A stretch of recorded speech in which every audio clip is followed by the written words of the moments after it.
बिस्मिल्लाहिर्रहमानिर्रहीम। मैं Rana Mohammad Aslam. One paper MCQs की प्रिपरेशन के हवाले से आप मुझे जानते हैं। तो आज हम इंडस रिवर के बारे में पढ़ेंगे। इसके नाम कौन कौन से हैं, कहाँ से निकलता है, कहाँ गिरता है, ब्राजेस कौन कौन से हैं, ये सारा हम डिस्कस करेंगे।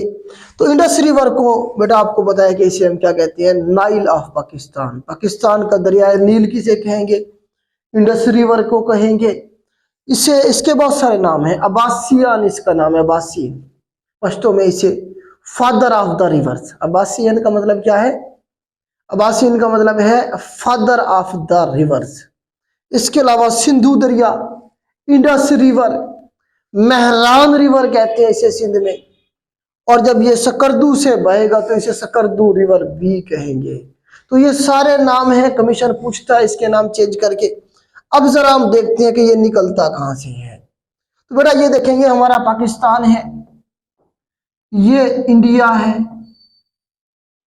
ये इंडिया है, ये चाइना है। ये हमारे पास क्या है बेटा, चाइना है। चाइना के साथ यहीं पे इलाका है तिब्बत का, तिब्बत का इलाका है यहीं पे हमारे पास, चाइना के पास है, जो कि आजकल तिब्बत में हमारे पास है कैलाश माउंटेन्स। कैलाश माउंटेन्स हैं यहाँ पे हमारे पास।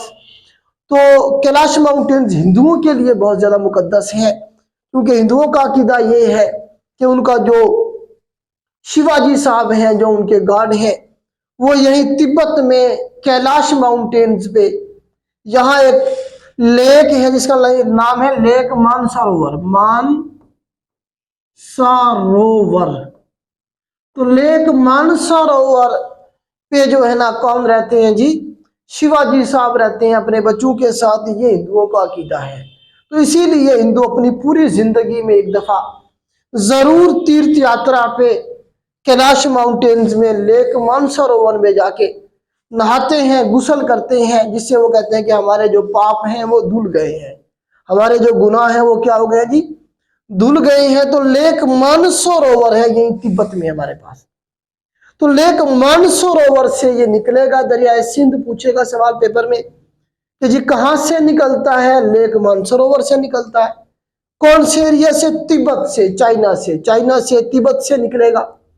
उसके बाद ये इंडिया में, देखें यहाँ पे मैं बनाता हूँ, तिब्बत से निकला, ये इंडिया में दाखिल हो गया सारा इंडिया। देखिए ये वाला जो बॉर्डर है, ये वाला सारा, ये आजकल इंडिया के पास है। तो ये यहाँ से निकला इंडिया से, इंडिया में पहुंचा, इंडिया इंडियन कश्मीर से होता हुआ। उसके बाद ये हमारा जीबी का इलाका है, ऊपर वाला जो इलाका हमारा गिलगित बल्तिस्तान का है, गांचे से इंटर हो जाएगा ये गिलगित बल्तिस्तान में। वहां से फिर ये केपीके में आ जाएगा। तो ये हमारा केपीके है, कोहिस्तान से सवात के करीब से ये केपीके में इंटर हो जाएगा। फिर ये यहाँ से इंटर हो जाएगा हमारे पंजाब में, पंजाब में इंटर हो जाएगा अटक के मकाम से। और पंजाब से बहता हुआ ये जो कश्मीर का इलाका है, वहां से बहता हुआ जाएगा ये सिंध में दाखिल हो जाएगा कश्मीर से।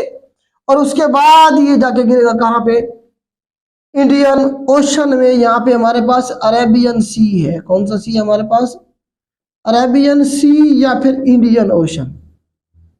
पाकिस्तान के साउथ में क्या है बेटा, इंडियन ओशन है या फिर अरेबियन सी है। अब दरिया सिंध कहां से निकला, लेक मानसरोवर से निकला, तिब्बत से निकला, इंडियन कश्मीर से होता हुआ पाकिस्तानी कश्मीर। फिर ये इस तरह पाकिस्तान में से बहता हुआ गया और यहाँ ठट्ठा के मकाम पे, कौन सी जगह पे, ठट्ठा के मकाम पे इसने डेल्टा बनाया और अपना पानी गिरा दिया किसमें, अरेबियन सी में या फिर इंडियन ओशन में। डेल्टा होता है बेटा जब दरिया की मौत होने लगती है, दरिया फिर से मुख्तलिफ शाखों में तकसीम हो जाता है और इस तरह से इसका वजूद खत्म हो जाता है। तो ये डेल्टा बनाएगा।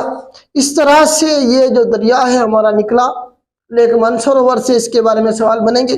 अब इसके ऊपर बैराजेस कितने हैं, डैम कौन कौन से हैं। तो डैम बेटा इसके ऊपर जो सबसे बड़ा डैम है पाकिस्तान का, वो तरबेला डैम है। तरबेला डैम है हमारे पास हरीपुर हजारा में। जब ये केपीके में घूम रहा होता है तो हरीपुर हजारा में इसके ऊपर जो है ना सवाबी के इलाके में तरबेला डैम है, जो कि दुनिया का सबसे बड़ा अर्थफिल डैम है। जमीन से बना, मिट्टी से बनाया गया दुनिया का सबसे बड़ा डैम कौन सा बेटा, हमारे पास तरबेला डैम है। कंक्रीट का सबसे बड़ा वो बनाया, सबसे बड़ा डैम जो बनाया गया वो चाइना में, 3 गॉर्जियस डैम मैंने आपको पढ़ाया था फार ईस्ट कंट्रीज के बारे में जब हमने पढ़ा था, तो हमने पढ़ा था 3 गॉर्जियस डैम, वो कंक्रीट से बना हुआ दुनिया का सबसे बड़ा डैम है। ये अर्थ फील्ड मतलब मिट्टी से बना हुआ दुनिया का सबसे बड़ा डैम है। तो कहाँ पे है ये? दरिया सिंध के ऊपर है और ये सवाबी में KPK में है। उसके अलावा आपको बताए दिया मीर भाषा डैम हम इसके ऊपर बना रहे हैं, अभी तक बना नहीं है, वो इससे भी बड़ा डैम होगा कहा जाता है। जब कभी कंप्लीट होगा तो उसके बारे में हम बात करेंगे। तो तरबेला डैम हो गया बेटा इसके ऊपर हमारा। उसके बाद बैराजेस के हवाले से अगर हम देखें तो इसके ऊपर 6 बैराजेस हैं। अच्छा, अगर आपसे सवाल पूछा जाए कि बताए जो इंडस रिवर है कौन से सूबे से नहीं बहता है, तो ये हमारे पास बलूचिस्तान है, तो ये बलूचिस्तान से नहीं बहता है। तो ये KPK से भी गुजरता है, पंजाब से भी और सूबा सिंध से भी, लेकिन बलूचिस्तान से नहीं गुजरता। तो इसके ऊपर बैराजेस कितने हैं? 6 बैराजेस हैं, 3 पंजाब में बनाएंगे, 3 सूबा सिंध में बनाएंगे। इसे इस तरह से मैं ऐसे करता हूँ, इनकी तकसीम भी कर देता हूँ प्रोविंस की। तो ये बेटा देखिए हमारे पास सारा जो मैंने ब्लैक किया है, ये क्या है? हमारे पास GB का इलाका है, और उसके बाद ये जो हमारे पास सारे का सारा इलाका है ये पंजाब का इलाका है हमारे पास, और ये जो इलाका है हमारे पास सारे का सारा ऐसे करके बना लें, ये हमारे पास KP का इलाका है, KPK। जो बाकी एरिया बचा हमारे पास ये वाला, ये सारे का सारा क्या हमारे पास? बलूचिस्तान और नीचे वाला सिंध है। तो इस तरह से हमारे पास कुछ जो है ना ये बनेगा हमारे पास मैप पाकिस्तान का, तो ये आप लोग बना लेंगे साथ में। तो सूबा सिंध में से ये बहता हुआ जाएगा, आगे जाके अरेबियन सी में गिरेगा। तो इसके ऊपर हमारे पास बैराज कितने हैं बेटा? 3 बैराज हैं। 3 बैराज कौन कौन से हैं? तो वो 3 बैराज हमारे पास बेटा ये है कि सबसे पहला हमारे पास जिना बैराज, सबसे पहले हमारे पास जिना बैराज, हमारे पास क्या बनेगा बेटा? जिना बैराज बनेगा। उसके बाद हमारे पास चश्मा बैराज, चश्मा बैराज, फिर हमारे पास तौसा बैराज, फिर हमारे पास तौसा बैराज, जिना बैराज, चश्मा बैराज और तौसा बैराज। तो 3 बैराज हमारे पास यहाँ बनेंगे इस पे पंजाब में, और 3 ही बनेंगे सिंध में। सिंध में सबसे पहले हमारे पास गुड्डू बैराज आएगा, गुड्डू बैराज।